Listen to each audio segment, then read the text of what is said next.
নমস্কাৰ ছাত্ৰ ছাত্ৰীসকল, আজি আমি এককৰ ঘৰত ৫ থকা সংখ্যাৰ বৰ্গ অথবা স্কুয়াৰ নিৰ্ণয় কৰাৰ সহজ উপায় শিকিম দেই। এতিয়া এককৰ ঘৰত ৫ থকা সংখ্যা কোনবিলাক? ১৫, ২৫, ৩৫, ৪৫ ইত্যাদি।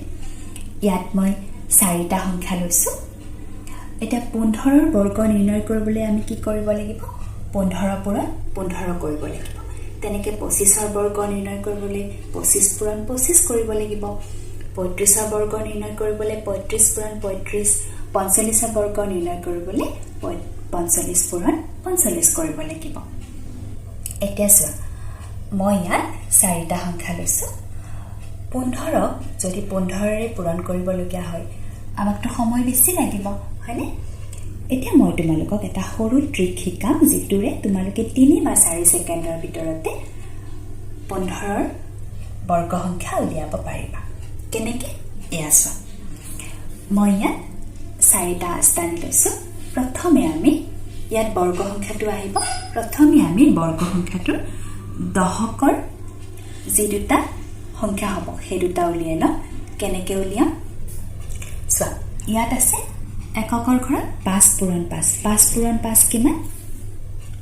২৫, হয়নে? আমি চবতে যিহেতু এককৰ ঘৰত ৫ পূৰণ ৫ আছে, আমি উলিয়াই লওঁ। ইয়াতো ২৫ৰ ক্ষেত্ৰতো হ'ব ৫ পূৰণ ৫ ২৫। ৩৫ৰ ক্ষেত্ৰতো ৫ পূৰণ ৫ ২৫। ইয়াত ৪৫ৰ ক্ষেত্ৰতো যিহেতু এককৰ ঘৰত ৫ আছে, ৫ পূৰণ ৫ ২৫। এতিয়া চোৱা, ইয়াত দশকৰ ঘৰত দুইটাতে ১ আছে। আমি কি কৰিম? এটা একক ১ বঢ়াই দি ২ বুলি ধৰি লওঁ। ১ + ১ ২, হয়নে? আৰু এতিয়া এই ২ৰ লগত ১টো পূৰণ কৰিম। ২ পূৰণ ১ কিমান হ'ব? ২। তেনেকৈ সেই একেদৰে ইয়াতো ২ৰ লগত ১ যোগ কৰিলে কিমান হ'ব? ৩।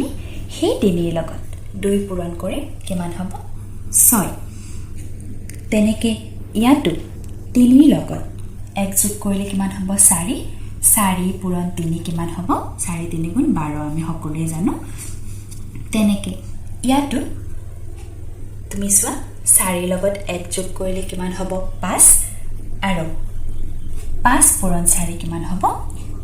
২০, হয়নে?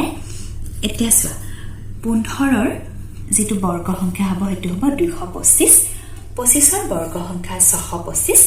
৩৫ৰ বৰ্গ সংখ্যা আমি পালোঁ ১২২৫ বা ১২২৫। আৰু ৪৫ৰ বৰ্গ সংখ্যা আমি পালোঁ ২০২৫, হয়নে?